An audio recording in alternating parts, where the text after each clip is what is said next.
Hello everyone. आज हम पढ़ेंगे मोनोसेक्राइड्स। इसके प्रीवियस लेक्चर्स में हमने समझा था कि कार्बोहाइड्रेट्स क्या होता है, कार्बोहाइड्रेट्स के कितने क्लासिफिकेशंस हैं। उन्हीं क्लासिफिकेशंस में से एक क्लासिफिकेशन है मोनोसेक्राइड्स, जिसके बारे में आज हम डिस्कस करेंगे।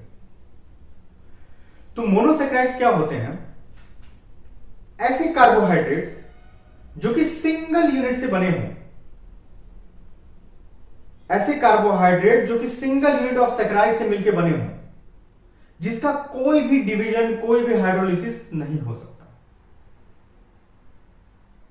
अगर इसके नाम को भी समझें तो यही बात समझ में आती है कि सिंगल यूनिट यानी mono means single, single unit of saccharides, यानी एक सिंगल यूनिट क्या फॉर्म कर रहा है? कार्बोहाइड्रेट बना रहा है। ऐसा कार्बोहाइड्रेट जो कि एक सिंगल यूनिट से मिलकर बना हो, उसको बोलते हैं मोनोसेक्राइड्स। मोनोसेक्राइड्स डिफरेंट टाइप्स के होते हैं, depends on their number of carbon and the depends on the aldehydic and ketonic group. Previous lecture में मैंने बताया था कि सबसे सिंपलेस्ट मोनोसेक्राइड, सबसे सिंपलेस्ट कार्बोहाइड्रेट ग्लिसरॉल्डिहाइड है, जो कि 3 कार्बन एटम का मिलकर बना होता है। आज हम इस टेबल के थ्रू समझेंगे कि कितने टाइप्स के मोनोसेक्राइड्स होते हैं, डिपेंड्स कि वो कितने नंबर ऑफ कार्बन अटैच्ड हैं एंड एल्डिहाइडिक ग्रुप अटैच्ड है या कीटोनिक ग्रुप अटैच्ड है। अगर कार्बन एटम देखें, अगर 3 कार्बन एटम है तो उसको बोलते हैं ट्रायोज। और अगर इस 3 कार्बन एटम से अगर एल्डिहाइडिक ग्रुप अटैच्ड है तो उसको बोलते हैं ग्लिसरॉल्डिहाइड। सेम चीज अगर एल्डिहाइडिक ग्रुप की जगह पे कीटोनिक ग्रुप प्रेजेंट है तो उसको बोलते हैं डाइहाइड्रोक्सी एसीटोन। सेम चीज अगर हमारा कार्बन नंबर 4 हो गया, यानी अगर कार्बन एटम 4 हो गए तो उसको बोलते हैं tetrose, and aldehydic group present है तो उसको बोलेंगे एरिथ्रोज, और अगर कीटोनिक ग्रुप प्रेजेंट है तो उसको बोलेंगे एरिथ्रुलोज। सेम चीज जब 5 कार्बन है और एल्डिहाइडिक ग्रुप 5 कार्बन से अटैच्ड है तो उसको बोलेंगे राइबोज, एग्जांपल्स में राइबोज या जाइलोज। सेम चीज अगर कीटोनिक ग्रुप प्रेजेंट है 5 कार्बन के साथ तो उसको बोलेंगे राइबोलोज या जाइलोज। अगर 6 कार्बन अटैच्ड है तो उसको बोलते हैं हेक्सोज, और अगर 6 कार्बन के साथ एल्डिहाइडिक ग्रुप प्रेजेंट है तो एग्जांपल में ग्लूकोज आएगा और गैलेक्टोज आएगा, मैनोज भी आता है। अगर कीटोनिक ग्रुप प्रेजेंट है 6 कार्बन के साथ तो उसको एग्जांपल में अगर देखें तो फ्रक्टोज एज एन एग्जांपल हम कंसीडर कर सकते हैं। सेम चीज अगर कार्बन 7 हो गए, कार्बन आइटम 7 हो गए, उसको बोलेंगे हेप्टोज, और ये 7 कार्बन अगर एल्डिहाइडिक ग्रुप से अटैच्ड है तो एग्जांपल में ग्लूकोहेप्टोज या गैलेक्टोहेप्टोज कंसीडर करेंगे, और अगर कीटोनिक ग्रुप प्रेजेंट है तो उसको सेडोहेप्टुलोज कंसीडर करें।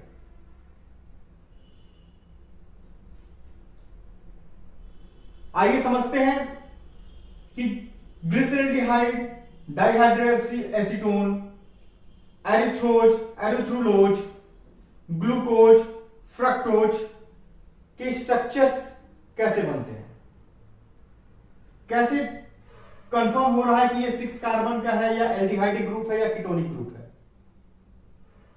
ये कैसे मोनोसेक्राइड्स की कैटेगरी में आ रहे हैं। आइए समझते हैं।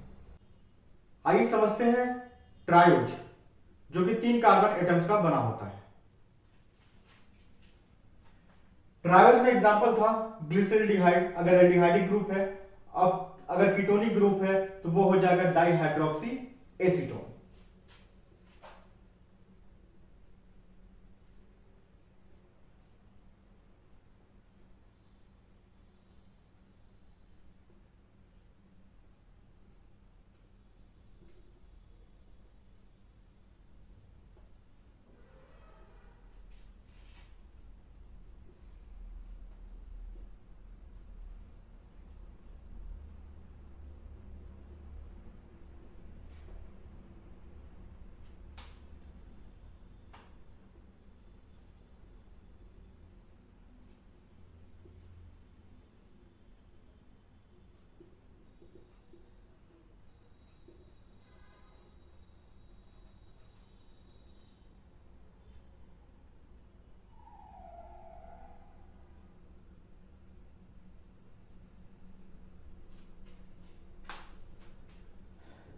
यहां पे देखें तो एक चीज तो कंफर्म होता है कि ट्रायोज जो है वो 3 कार्बन का मिलकर बना होता है। Carbon number 1, carbon number 2, carbon number 3। यहां पे भी carbon number 1, carbon number 2, carbon number 3।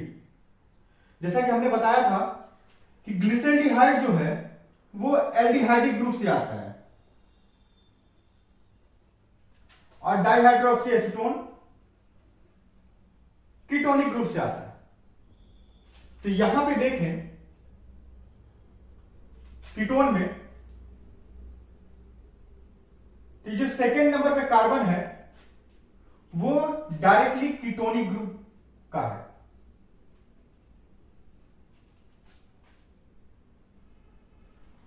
और यहां पे ग्लिसरल्डिहाइड में जो पहला कार्बन है वो एल्डिहाइडिक ग्रुप का है।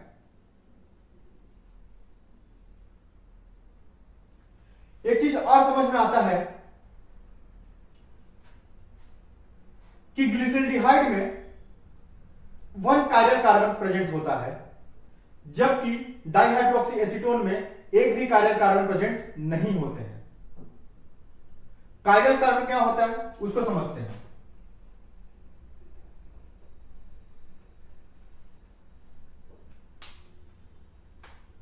ऐसा कोई कार्बन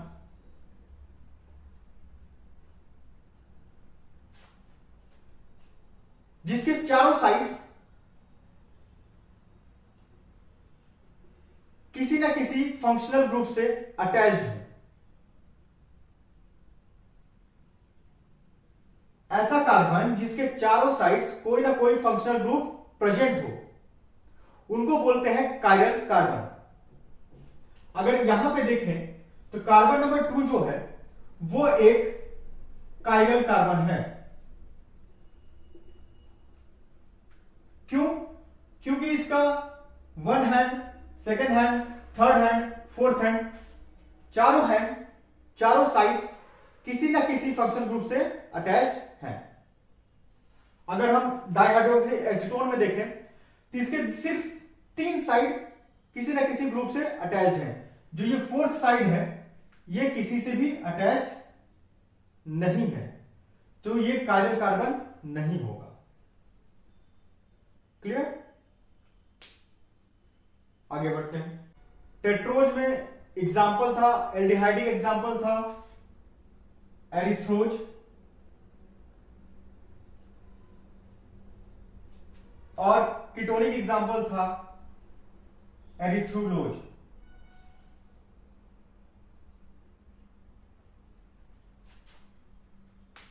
अब ये कैसे बन रहा है आइए देखते हैं।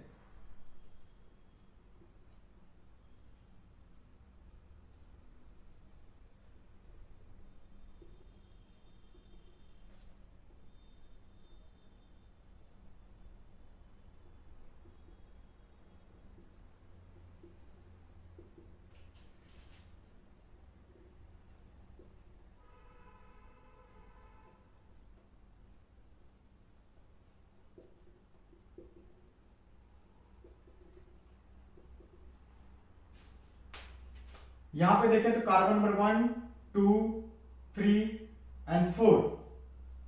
यहां पे भी carbon number 1, 2, 3, and 4।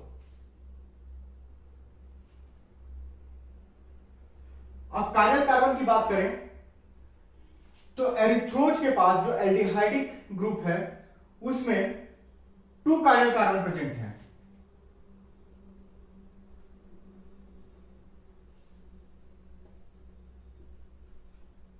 To chiral carbon. लेकिन वही अगर एरिथ्रोलोज की बात करें जो कि कीटोनिक ग्रुप है उसमें सिर्फ 1 कायरल कार्बन प्रेजेंट है। इससे यह भी क्लियर होता है कि जब भी कायरल कार्बन की काउंटिंग होगी मोनोसेक्राइड्स में तो एल्डिहाइड हमेशा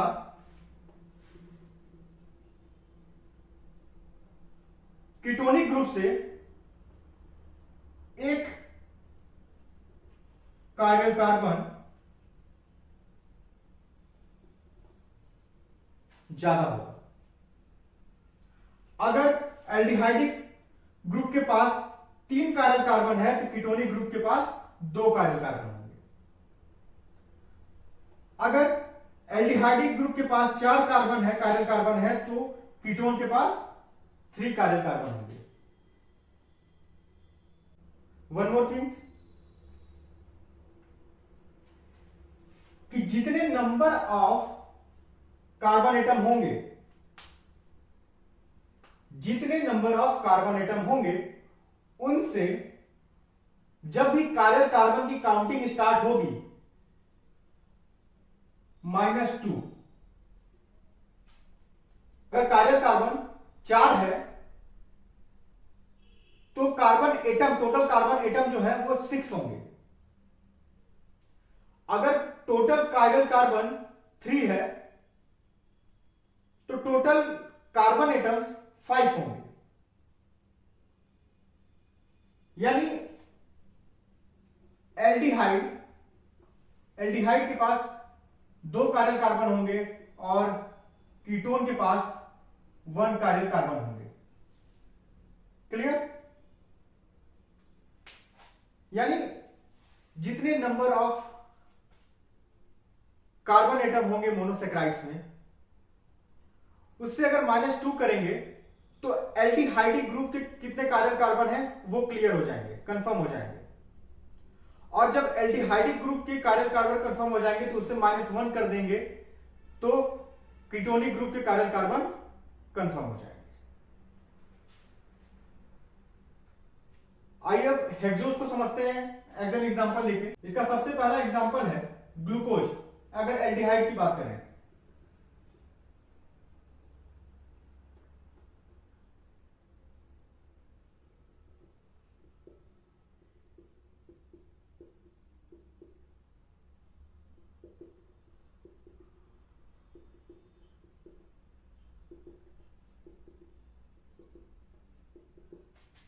और अगर कीटोनिक ग्रुप की बात करें तो फ्रक्टोज।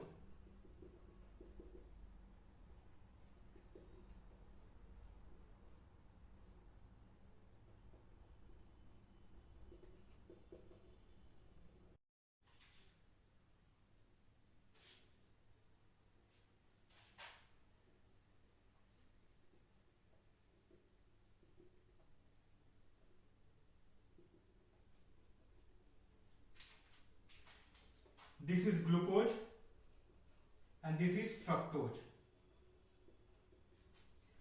अगर कार्बन नंबर की बात करें तो 1 2 3 4 5 6 एंड सेम यहां पे भी 1 2 3 4 5 6 कार्बन एटम्स हैं। अब कायरल कार्बन की बात करें, पहले यहां लिख लेते हैं 6 कार्बन, टोटल कार्बन 6 है। तो हमने बताया था कि टोटल नंबर ऑफ कार्बन जितने होंगे उससे -2 करेंगे तो हमें कायरल कार्बन के पता चल जाएंगे कितने नंबर ऑफ कायरल कार्बन है इन एल्डिहाइडिक ग्रुप। तो यहां पे देखिए, यहां पे तो 4 आएगा उस फॉर्मूला के अकॉर्डिंग। यहां पे अगर काउंट करें तो 1 chiral carbon, 2 chiral carbon, 3 chiral carbon, 4 chiral carbon. हमारे 4 कायरल कार्बन यहां पे आ गए, यानी -2। सेम चीज एल्डिहाइडिक ग्रुप से -1 करेंगे तो कीटोनिक ग्रुप के कायरल कार्बन कंफर्म हो जाएंगे। यहां पे देखते हैं 1 chiral carbon, 2 chiral carbon, 3 chiral carbon, यानी टोटल 3 कायरल कार्बन। अगर 4 कायरल कार्बन एल्डिहाइडिक ग्रुप में है तो ऑब्वियसली -1 करने पे हमारा क्या आएगा, कीटोनिक ग्रुप के कायरल कार्बन आएंगे, जो कि यहां पे 3 है, 3 कायरल कार्बन है। क्लियर? आज हमें पता चल गया कि मोनोसेक्राइड्स क्या होते हैं और कायरल कार्बन क्या होते हैं। आने वाले लेक्चर में हम समझेंगे कि ऑलिगोसेक्राइड्स क्या होते हैं, स्पेशली ऑलिगोसेक्राइड्स का एक टाइप है डाइसेक्राइड्स, उसको समझेंगे। डाइसेक्राइड्स के 2 टाइप्स है, reducing sugar, non reducing sugar, उनको समझेंगे। आज के लिए बस इतना ही। Thank you so much.